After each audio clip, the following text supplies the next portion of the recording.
Another example is we turn to families, because we know that parents know their kids better than anyone else, and that in other instances, such as the Virginia Five, have played an important role in turning kids in.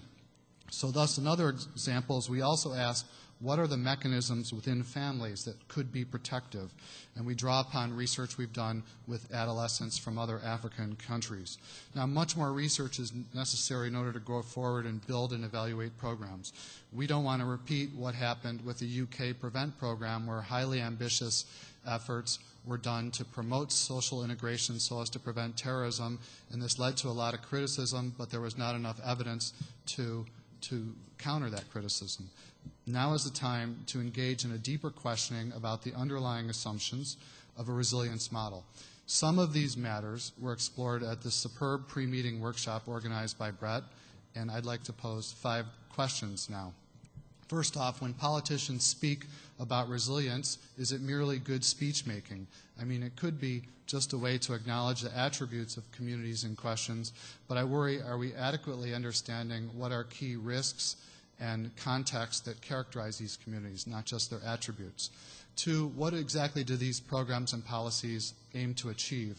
Are they aiming to change family and community processes in some fundamental way that's going to increase or decrease the likelihood of youth to cross over this threshold into violent extremism?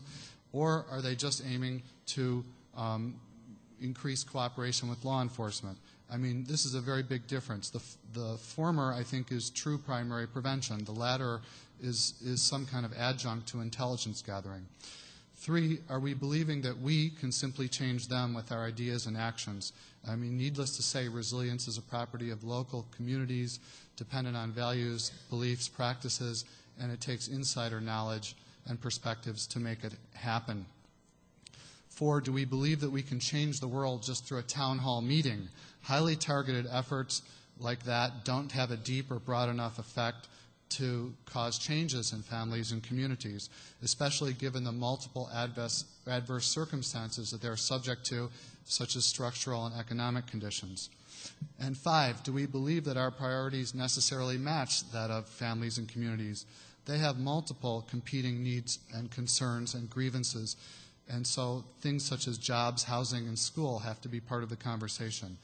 Now, don't get me wrong, I'm not advocating that we dump the concept of resilience, but I think we got to use that word not just as magic, but to convince ourselves that our policies are right, but as a concept that really is a true paradigm shift. So at this point, I cannot claim to have made a systematic assessment of community resilience in the Somali American community.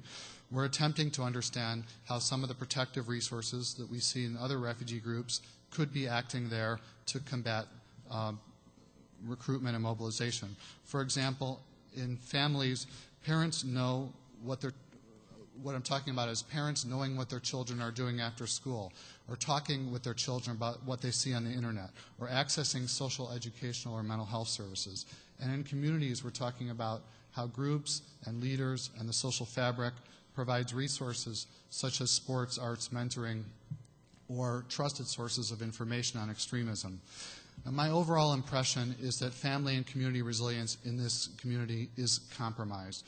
And in support of this claim, I cite not only the 18 who went to Somalia, but also 2 other instances, tragic instances. One is a large number of boys who enter criminal gangs, and 2 is the trafficking of young women into out-of-state sex work. They all share the same story, which is young people leaving their families to commit crimes. But only one of them involves Islam. The others don't. So that means that Islam is at most only part of the story. Thus, we must speak of other factors, such as 1, that unlike most U.S. Muslims, Somali Americans in Minneapolis live in dire poverty. 2, their community is highly divided. And 3, they're underserved by services. So in acknowledging all of these forms of adversity, I know fully well that adversity itself doesn't explain or predict radicalization, and that we got to consider the roles of other social ecological dimensions, such as social networks, shared narratives, perceptions of inequity. There's no one path to violent radicalization, and And the vulnerability is always going to be far more widespread than those few who decide to enter violent radicalization. So what are we to do? The overall implication is that violent extremism in diasporas with imported conflicts should be approached like a public health problem. It can't be done in a one-dimensional approach, not with one surgical strike by one arm of government. Building resilience could be a part of it, but that too can't be a one-shot deal. A multi-level, multi-dimensional approach is required. And on top of what community policing does, it must include specific efforts to, for example, strengthen parenting. And I note here that Dennis McDonough did not mention strong and resilient families as part of the equation. So to those on the ground in Minneapolis, and I'm getting close to wrapping up here, it's rather dismaying how little has been done given the unprecedented and highly publicized events. Meanwhile, some parents and community members have shown incredible strength and courage, speaking out, doing advocacy, demanding that government do something. And then I want you to consider what happened to Mohammed Osman Mohammed, who last November was arrested in Portland outside a van for trying to blow up a bomb at a Christmas tree lighting ceremony. Now, he was reported to the FBI by his father, but instead of being offered some kind of rehabilitation, he was the target of an FBI sting operation. So the risks of having only one level, only a criminal level, for dealing with violent radicalization, I think are very high. One government action like this can feed community suspicions that government can't be trusted and amplify the very push and pull factors we want to diminish. So in conclusion, the U.S. government is right, I think, to turn to communities and to think of resilience as a key concept.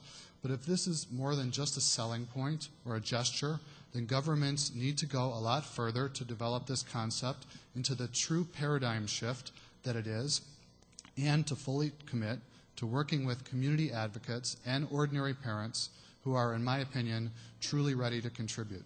Thank you.